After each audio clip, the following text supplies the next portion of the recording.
Oh, miss. Ay, nako, saktong-sakto. Meron kaming bagong labas na bagwa. Nag-iisa na lang ito. Tapos itong pampayaman. Anong gusto mo? Hindi niyo ba ako nakikilala? Sino ho ba kayo? Ako yung matanda na bumili ng bagwa sa inyo nung nakaraan. Tama nga yung sinabi niyo.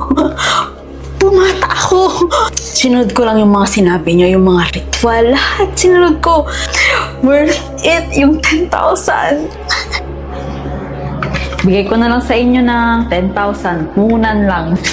Sigurado ka, babata ako dyan ha. Babata po kayo ng higit sa 10 taon. Basta sundin nyo lang po yung ritual na ibibigay ko.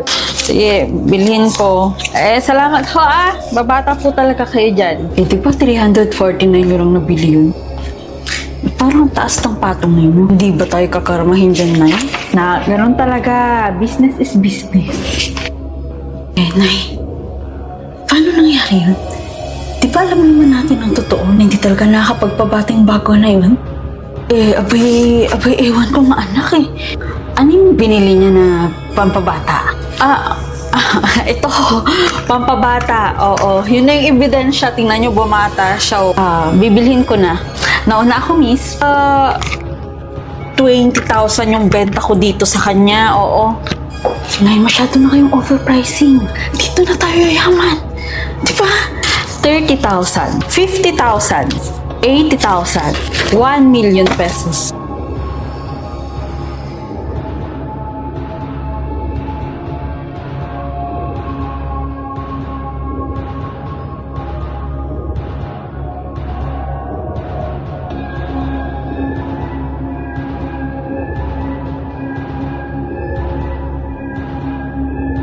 Hoy, mga manloloko kayo. Sabi niyo ba bata ako? Ilang buwan na ang nakalipas, ganito pa rin ako? Baka nakukulangan po kayo sa pagre-ritual. Ibalik niyo yung mga pera namin. Naman ako nangyari. Binili ko na lang sana ng ibalik niyo yung 1 million ko. Kundi, sisiguraduhin kong makukulong kayo. Anong gagawin natin, Nay? Andito na ako sa bahay niya. Basta na, kailangan mong malaman kung ano yung ginagawa niyang ritual, ha?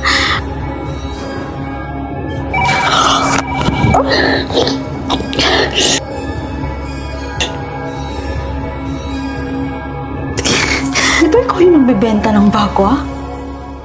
Anong ginagawa mo dito? Bago ko i-reveal ang plot twist, ang dami kasing nagtatanong sa inyo tungkol sa Pocket Broker. Banned yung account ko ngayon sa TikTok pero hindi ako nag-worry kung wala akong kikitain dahil bago pa mawala yun, nakapagsimula na ako sa Pocket Broker. Kaya ngayon, kumikita ako kahit nagde-deposit lang naman ako ng pailan-ilan lang like 100, 200 at ngayon nga dahil sobrang daming nagtatanong sa inyo sa comment section na pagdesisyonan ko na ipakita sa inyo kung paano nga talaga siya ginagawa. Dito ako ngayon sa aking account sa Pocket Broker. Kung porsigido talaga kayo na mag-trade guys, pipindot nyo itong trade, mahahanap nyo yung mga way kung paano siya nilalaro. Yan o, shares trading demo account. Pindot nyo nga ng link sa description box ko, kailangan nyo lang mag-register. And don't forget yung promo code ko ha, para makuha nyo ng buo ang inyong bond. Kung magtataka kayo kung paano mag-deposit, ipindot nyo lang itong top up.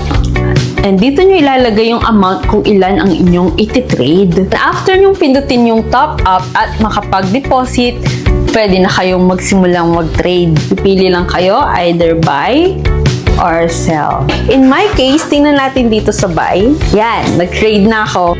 Tapos yung pindutin yung buy, mag-aantay na lang kayo kung ilan ang kikitain ninyo. So, nag-trade ako ng 10,000. Wait tayo, wait lang. Guys, yung 10,000 ko kumita ng 9,000. Naging 19,000 ang aking pera sa Pocket Broke.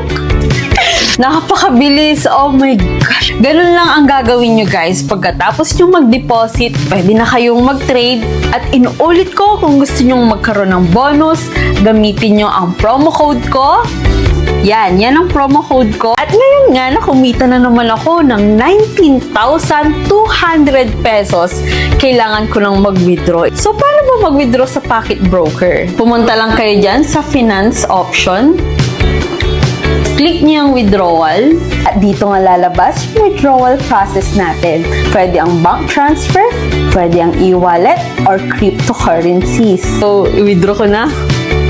Take note ha, 0% commission ang pag-withdraw dito. Kaya sa yung buong-buo ang pera mo. So, ayun lang. Ngayon, kung mayroon kang 400, 100 pesos or kahit 50 pesos, i-deposit mo, i-click mo yung link dyan sa description box or comment section.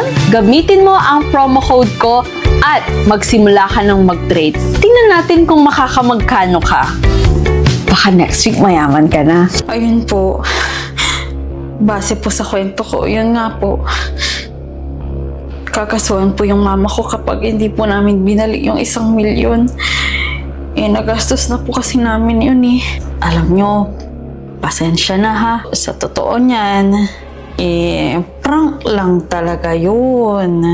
Itong anak ko kasi, vlogger kasi yan. Yun yung content niya.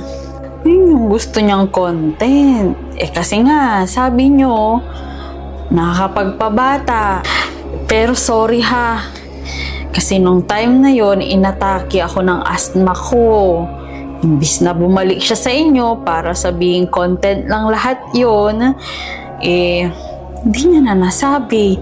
Hindi rin kasi namin alam na paniniwalaan nyo kami alam nyo naman sa sarili nyo na hindi totoo yun. Wala namang ganong nag-e-exist dito sa mundo. Tsaka alam nyo, ganyan na ganyan kasi kayong mga business-minded. Sobrang gusto nyong kumita ng malaki, nagiging selfish kayo. At ng mabubulaklak na salita, ginagawa nyo para lang makapambudol kayo. Oo, kumikita kayo, paangat kayo, pero kawawa yung mga buyer, kawawa yung mga naniniwala. Makapatong kayo sa presyo, napakataas. Alam mo ba, sa tingin nyo ba habang buhay kayong ganyan? Hindi pinagpapala ang nanlalamang ng kapwa. Tandaan nyo yan. Matanda na ako. Natutunan ko na lahat ng mga yan.